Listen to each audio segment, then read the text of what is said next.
नमस्कार। Plus minus कार्यक्रम में आपका स्वागत है। दोस्तों, दिल्ली देश की राजधानी होने के साथ साथ लघु भारत का भी एक रूप है।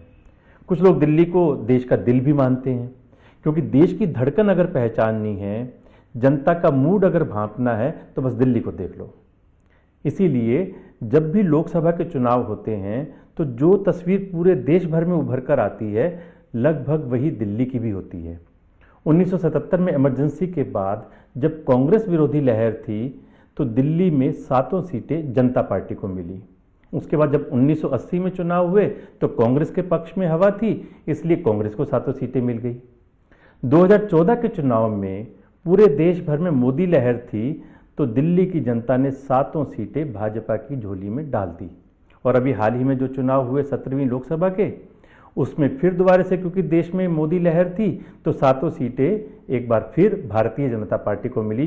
लेकिन इस बार क्योंकि आंधी थी, पूरे देश भर में लहर बहुत जोर से थी, तो इस बार 7 सीटों के साथ साथ भारतीय जनता पार्टी का वोट प्रतिशत 46% से बढ़कर 56% हो गया। इन्हीं सब चुनावों का विश्लेषण करेंगे आज के प्लस माइनस कार्यक्रम में। हमारे साथ आज के हमारे मेहमान हैं भारतीय जनता पार्टी दिल्ली प्रदेश अध्यक्ष मनोज तिवारी, जो इन चुनाव में स्टार प्रचारक के रूप में थे। इनसे बातचीत करेंगे, लेकिन उससे पहले इस बार के चुनाव के एक विश्लेषण पर नजर डालते हैं। 2019 लोकसभा चुनाव परिणाम से एक बार फिर साबित हो गया है कि दिल्ली देश की राजनीति का थर्मामीटर है। जिस पार्टी ने भी दिल्ली में अपना परचम लहराया है, उसी पार्टी को देश की जनता ने लाल किले पर तिरंगा फहराने का मौका दिया है। दिल्ली की 7 लोकसभा सीटों पर दोबारा कब्जा जमाने के बाद बीजेपी का जोश चरम पर है और वो इस जोश को विधानसभा चुनाव तक बनाए रखने के लिए पूरा जोर लगा रही है। बीजेपी के वोट बैंक में 10% का इजाफा इस बात का संकेत है कि जनता का मूड बीजेपी के 22 वर्षों के राजनीतिक वनवास को खत्म करने का है। चुनाव परिणाम के विश्लेषण से यह भी साफ है कि बीजेपी का मुकाबला कांग्रेस के साथ है, न कि लगभग 5 साल से दिल्ली पर शासन कर रही है आम आदमी पार्टी के अरविंद केजरीवाल से। परिणामों में दिल्ली की 70 में से 65 विधानसभा सीटों में बीजेपी को विजयी बढ़त हासिल हुई है। जिन 5 सीटों पर बीजेपी पीछे दिखी वो मुस्लिम बहुल हैं। और यदि यही ट्रेंड रहा तो अगले साल के शुरुआत में होने वाले विधानसभा चुनाव में बीजेपी को सरकार बनाने से कोई नहीं रोक सकता।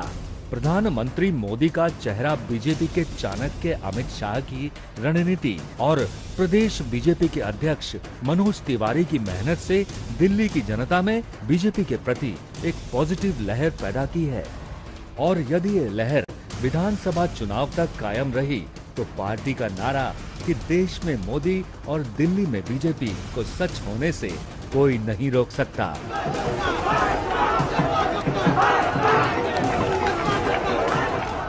आज प्लस माइनस कार्यक्रम में दिल्ली प्रदेश बीजेपी अध्यक्ष मनोज तिवारी से मिलवा रहे हैं साधना ग्रुप के चेयरमैन राकेश गुप्ता।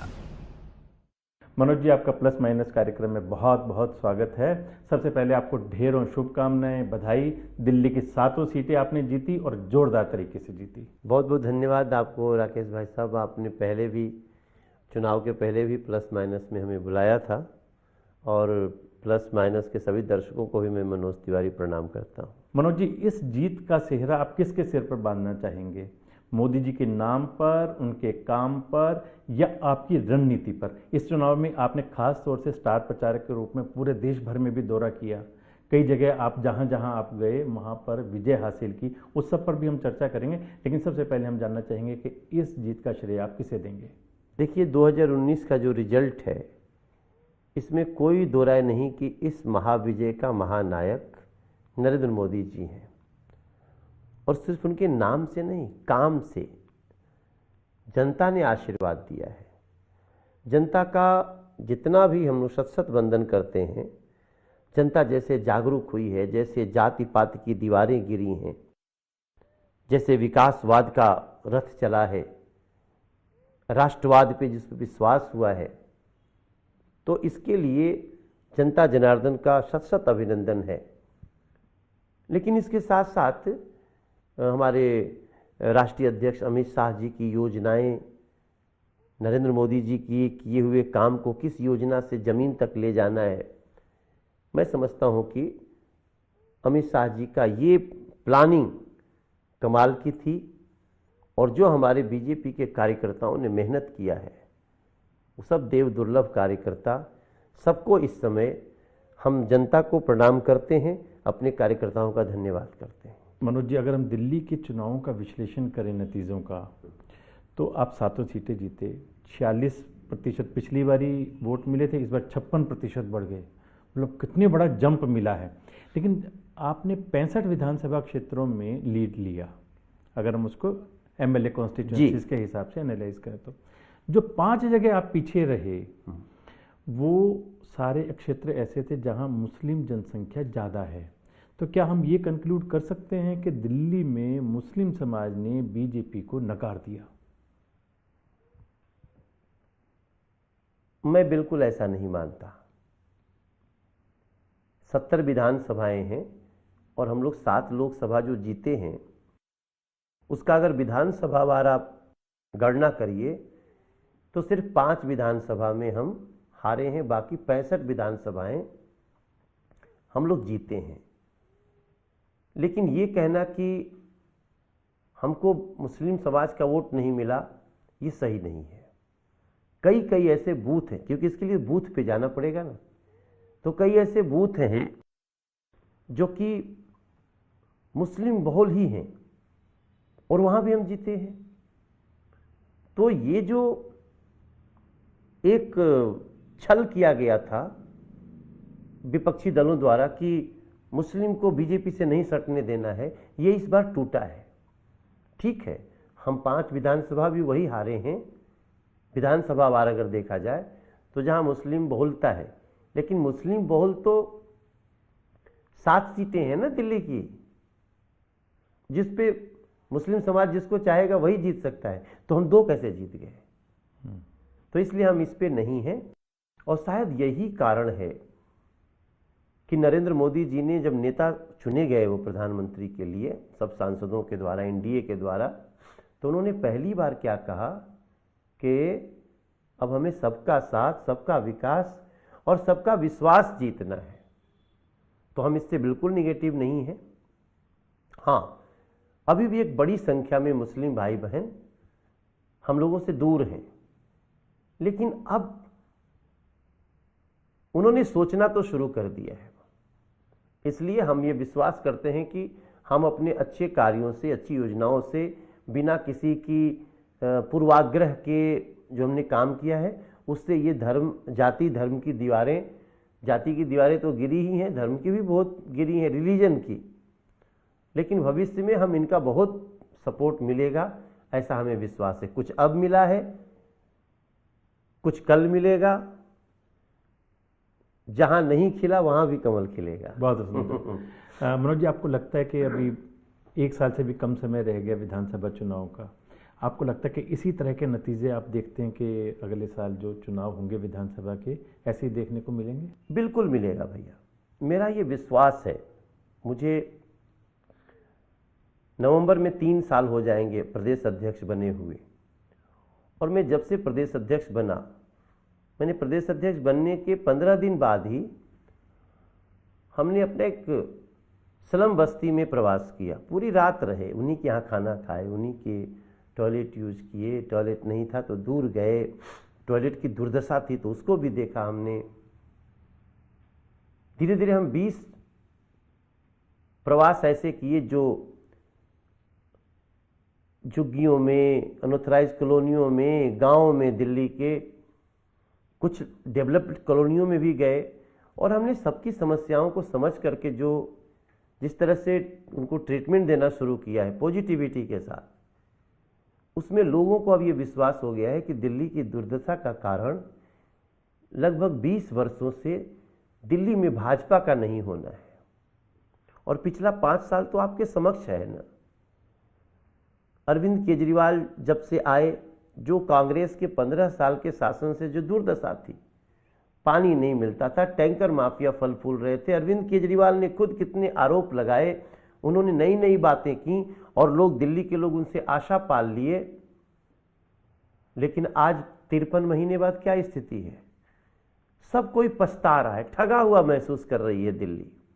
तो निश्चित रूप से मेरा विश्वास है कि हमारा ये 20-21 साल का वनवास टूटेगा और इस बार देश में मोदी, दिल्ली में भाजपा, तभी बनेगी बात और दिल्ली चलेगी मोदी के साथ, ये मेरा विश्वास है। मनोज जी, आप मोदी जी के भी और अमित शाह जी के भी बहुत करीबी, उनके बड़े चहेते हैं।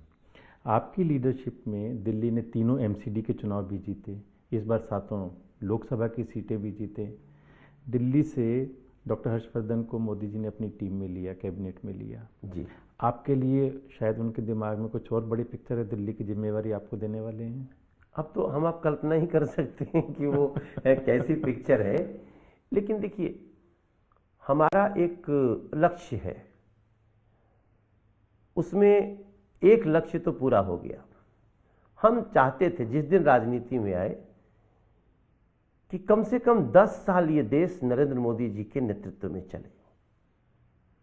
वो मेरा सपना पूरा हो गया है। अब अगला जो 5 साल होगा, इस देश की राजनीति में, शासन में एक ऐसा, अभी जितना आया है उससे भी बढ़ के बोल रहा हूं, ऐसा माहौल ला देगा कि दूसरी पार्टियों को वोट मांगने आने में लज्जा आएगी गलियों में।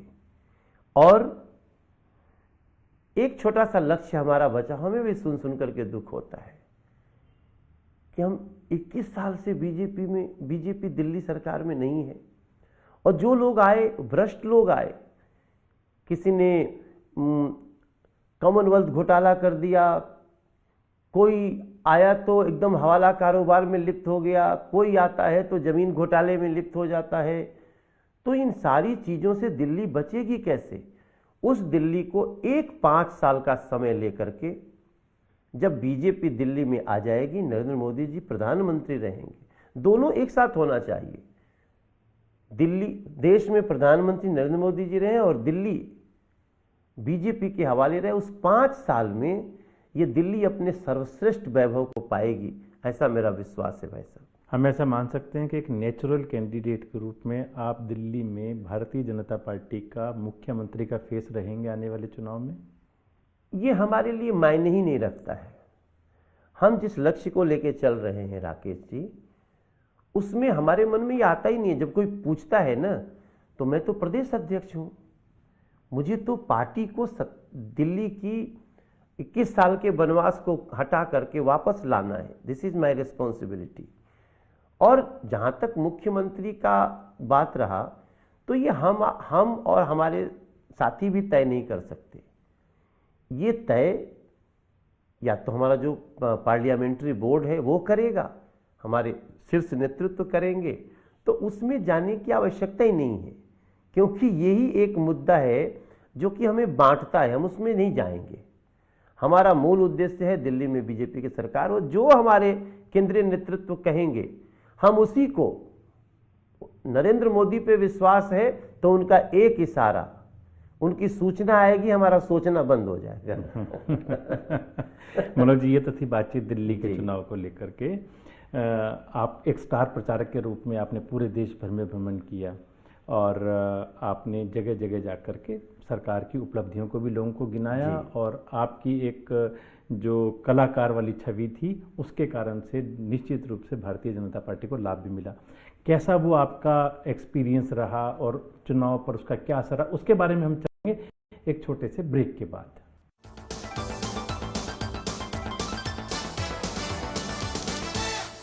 निरमा शुद्ध नमक कहीं से खरीद के रिफाइन किया गया नमक नहीं, ये पानी से पैक तक का सफर तय करता है। निरमा के अपने 30,000 एकड़ के प्लांट में आधुनिक वैक्यूम इवेपोरेशन मेथड से, इसलिए इसमें अशुद्धि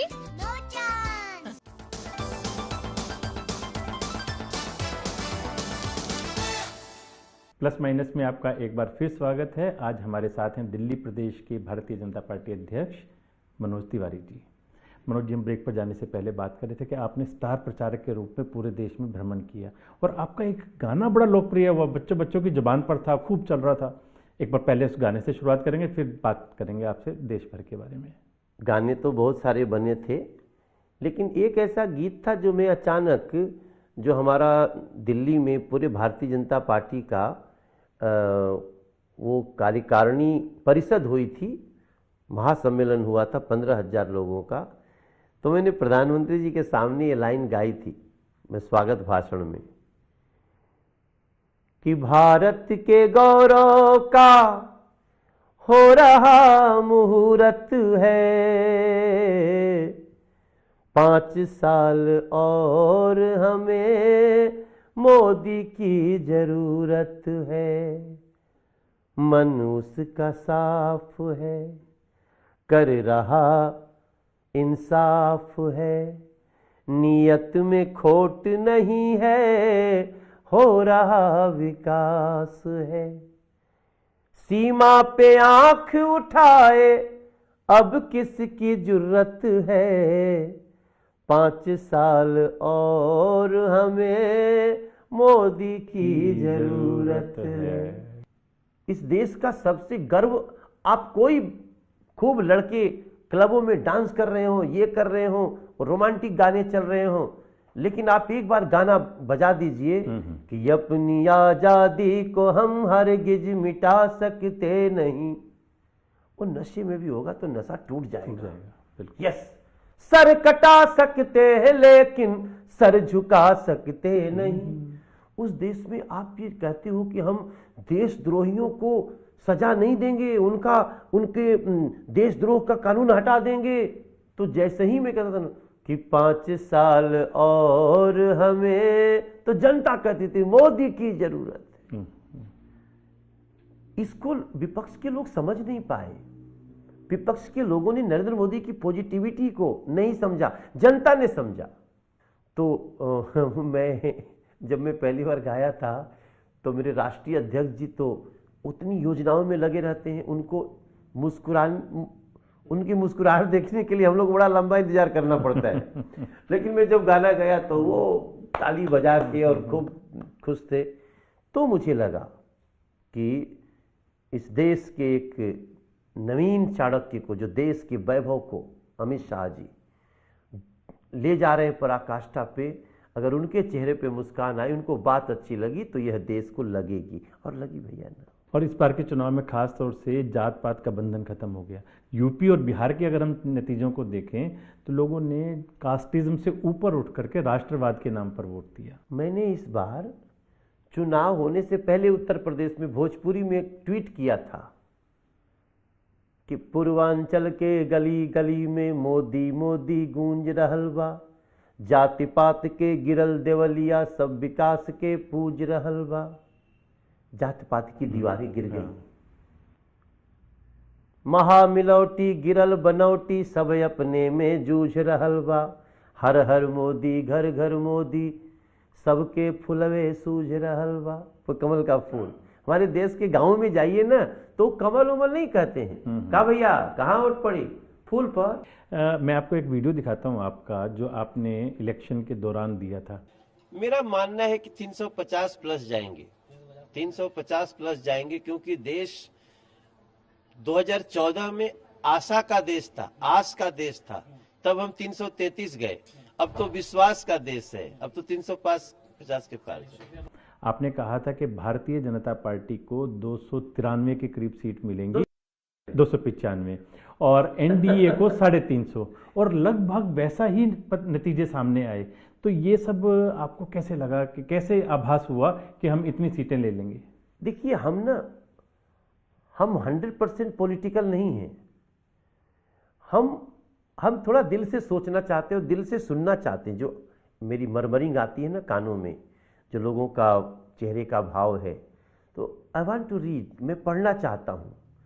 उससे मुझे एहसास लग रहा था, मोदी गैस भिजवाओ तड़ाओ, टॉयलेट बनवाओ तड़ा, ऐसा लोग कहते थे।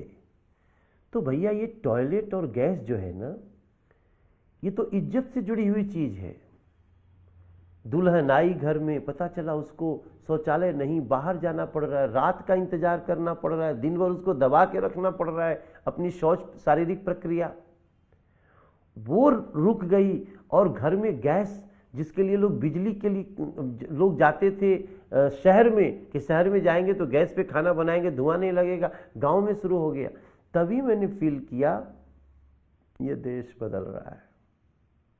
बलिया गए थे हम प्रधानमंत्री जी के साथ, और तब मैंने प्रधानमंत्री जी के सामने गीत गाया था कि मोदी जी आपने करामात कर दी, रसोई में अच्छे दिन की शुरुआत कर दी।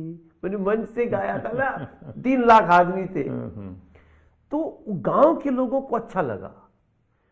रसोई में अच्छा दिन आया, हमारे सीमा पर अच्छा दिन आया। पुलवामा की घटना के बाद आपने प्रधानमंत्री जी का चेहरा देखा होगा।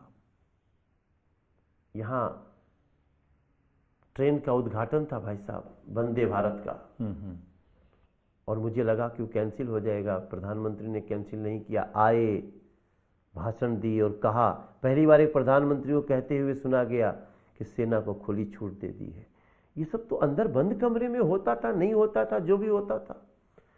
और उसके बाद जिस प्रकार से बदला लिया गया, ये देश सच्चों को और मर्दों को, मतलब मर्दों मतलब उसको औरत मर्द मत, एक मुहावरा है हमारा कि जो लोग जो कहें वो करें, वो महिला हो वो पुरुष हो, उसको जो दिखाया हमारे नरेंद्र मोदी जी ने, जिसको एक मर्दानगी कहते हैं ना, वो देखने के बाद हमको तो हमेशा लगता था कि 295 आएगा, एनडीए 350 पार जाएगा। तो ये हमारी, मैं हर जगह बोलता था भैया, ये जो वीडियो में है ये हर जगह मैं देखता था। और वो, हाँ, भगवान ने मेरी कल्पना को शहीद किया, मतलब जनता ने, भगवान ने भी और जनता ने भी। दिल्ली में आपका मुख्य रूप से मुकाबला आम आदमी पार्टी के साथ है, क्योंकि उनकी दिल्ली में विधानसभा में सीटें हैं। लेकिन इस बार के चुनाव का अगर हमने विश्लेषण किया तो वो 0 पर थे, एक भी सीट पर वो अग्रणी नहीं रहे। आने वाले चुनाव के हिसाब से उन्होंने अपनी लोक लुभावन घोषणाएं शुरू कर दी, जैसे मेट्रो में महिलाओं के लिए फ्री ट्रैवलिंग। आपको लगता है इस सब का चुनाव पर असर पड़ेगा? हाँ, पक्का पड़ेगा। देखिए, विश्वास टूट गया है जनता का आम आदमी पार्टी से। इस समय आजकल ना फ्रस्ट्रेशन में है, मानसिक संतुलन बिगड़ गया अरविंद केजरीवाल जी का। और कोई भी आदमी जो अपने जीवन में इतना निगेटिव होगा ना, तो उसका यही हश्र होगा भाई साहब। इस आदमी को ऐसा लगता है ना कि अरविंद केजरीवाल को झूठ बोलने में, एफर्टलेस झूठ बोलते हैं, अनावश्यक झूठ बोलते हैं। अरविंद केजरीवाल ने दिल्ली की जनता को की लाश पे राजनीति करी है। वो तो कहते हैं कि हमने बिजली दी है, पानी दी है, शिक्षा दिया है, हेल्थ दिया है, मेट्रो में ट्रेवलिंग फ्री दी है, इतने सारे वो वादे गिनवा देते हैं। हाँ, अरविंद केजरीवाल को दिया है, सत्येंद्र जैन को दिया है, मनीष सिसोदिया को दिया है, तोमर को दिया है, कैलाश गहलोत को दिया है, उन्हीं को दिया है जिनके घर से 150 करोड़ रुपया कैश पकड़े जा रहे हैं, जो हवाला कारोबार में लिप्त है, जमीन कब्जा कर रहा है। अरे भैया, उन्होंने कहा था पानी माफ बिजली हाफ, कहा था ना। पानी आज पूरे दिल्ली के किसी कॉलोनी में चले जाइए, आप अपना कैमरा भेजिए प्लस माइनस का, एक जगह भी कोई ऐसी नहीं होगी जहां पानी के लिए लोग चिल्ला नहीं रहे हो। गटर का पानी पीने को मजबूर है, गटर का मिक्स पानी पीने को मजबूर है। और बिजली का बिल 3 गुना ज्यादा, 4 गुना ज्यादा हो गया। फिक्स रेट लगा दिया, बिजली का रेट सेम रखा, ऊपर से फिक्स रेट हटा दिया। अभी जब चुनाव आया है तो फिर फिक्स रेट हटा रहे हैं। मैंने अभी आज ही उनको कहा है कि जितने लोगों से फिक्स रेट लिए हैं अरविंद केजरीवाल जी, सबका पैसा वापस करिए दिल्ली का। 500 नए स्कूल बनेंगे, क्यों नहीं बना? बसों में मार्शल लगेंगे, क्यों नहीं लगा? अरे बसें नहीं है अब कह रहे हैं कि फ्री में बिठाएंगे, महिलाओं को बिठाएंगे। मैंने ताली बजाई, आइडिया इज वेरी गुड। लेकिन आपका रिकॉर्ड क्या कहता है? रिकॉर्ड कहता है कि आप झूठी घोषणाएं करते हैं सिर्फ और सिर्फ चुनाव जीतने के लिए। ये आपकी फ्रस्ट्रेशन दिखा रही है, ये आपकी बौखलाहट दिखा रही है। देखिए, आज मैं प्लस माइनस में आपको बता रहा हूं, अगर अगले थोड़े समय में केजरीवाल जी अचानक कहेंगे ना, सबके घर के सामने एक बस खड़ी रहेगी, जब निकलिएगा बस में बैठिए, जहां कहिए घुमा के फिर आपको बस लाए। अरे यार, इस दिल्ली को ऐसे मत सताओ। पॉल्यूशन में दिल्ली नंबर 1, दुर्व्यवस्था अस्पतालों में नंबर 1। आप कहते हैं कि हमने बड़ी अच्छी व्यवस्था की है, हम आयुष्मान नहीं लागू करेंगे। सब बीमार थोड़ी है, वो कर लेगी, और नहीं भी करेंगे तो दिल्ली को पता है कि 6 महीना बाद क्या करना है। इस बार के चुनाव में आम आदमी पार्टी की भी एक ये डिमांड थी, और भारतीय जनता पार्टी भी इस बात को उठाती रही है हमेशा कि दिल्ली को पूर्ण राज्य का दर्जा मिलना चाहिए। ये जितनी समस्याएं आपने गिनाई हैं दिल्ली की, इनका काफ़ी हद तक कारण ये भी है कि दिल्ली अपने आप में पूर्ण राज्य नहीं है। आपको नहीं लगता कि इस ओर सरकार को ध्यान देना चाहिए? ये भैया बेसिर पैर की बातें हैं। पूर्ण राज्य दिल्ली नहीं है, इसलिए आप वाईफाई नहीं लगा पा रहे हैं, इसलिए आप सीसीटीवी नहीं लगा पा रहे, आप नए स्कूल नहीं बना रहे हैं, पाली नहीं, तो कहा था क्यों? आपने 70 वादे किए तो नीचे लिख देते कि कंडीशन है कि सब कुछ तभी होगा जब पूर्ण राज्य बन जाए। पूर्ण राज्य है, क्यों नहीं बन गए? हरियाणा में चुनाव लड़ो, बन जाओ। उत्तर प्रदेश में लड़ो, बन जाओ। अरे ये यूनियन टेरिटरी है, इसको प्रदेश का दर्जा दिया गया है कि संविधान के तहत आप लोगों का काम करो। अब आपको कहीं नहीं मिलेगा तो हम इसी को पूर्ण बना लेंगे। और सीएम बनने के बाद क्या किया अरविंद केजरीवाल ने? रिपब्लिक डे परेड रोकने के लिए बैठ गए थे। अब आप बताइए, ये एक ऐसा टॉपिक है जिसमें सिर्फ और सिर्फ दिल्ली को बरगलाया जा सकता है। दिल्ली को पूर्ण राज्य की नहीं, दिल्ली को पूर्ण विकास की जरूरत है, और वो पूर्ण राज्य के बिना संभव है। सर कुछ बातें याद करिए राकेश जी, प्लस माइनस में जो भी देख रहे हैं। 100 से ज्यादा हमारे दिल्ली के सफाई कर्मचारी सीवर में जाके मर गए। दिल्ली के मुख्यमंत्री ने 4 बार घोषणा कर दी हम सेफ्टी किट लाएंगे, सेफ्टी किट लाएंगे, कुछ नहीं लाया। आज भी बच्चे हमारे सीवर में बिना सेफ्टी किट के घुसते हैं, मौत के मुंह में समा जाते हैं। इनको चिंता है।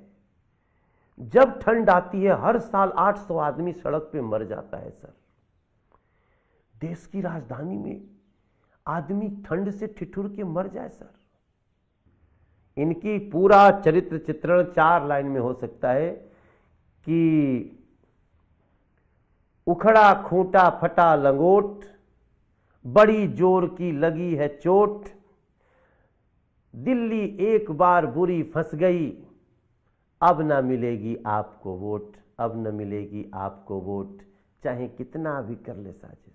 बहुत बढ़िया मनोज जी।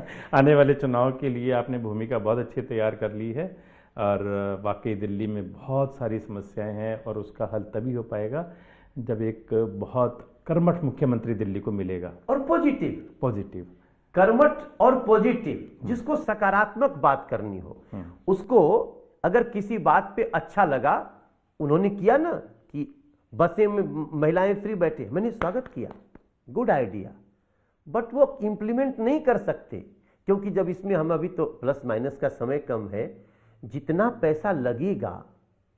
अभी जैसे आपको छोटी सी बात बता देते हैं, इन्होंने कल ऐड निकाला, ऐड में जो मेल आईडी दिया है वो सरकारी मेल आईडी नहीं है, वो प्राइवेट मेल आईडी है। जबकि सरकार को ये मैंडेटरी है कि आप जब भी कोई सरकारी काम के लिए मेल आईडी दोगे तो वो nic.com पे होगा, उसमें नहीं है। अब आप बताइए, कहीं ऐसा तो नहीं कि आप लोगों का डाटा पाने के लिए सरकारी धन का दुरुपयोग कर रहे हैं?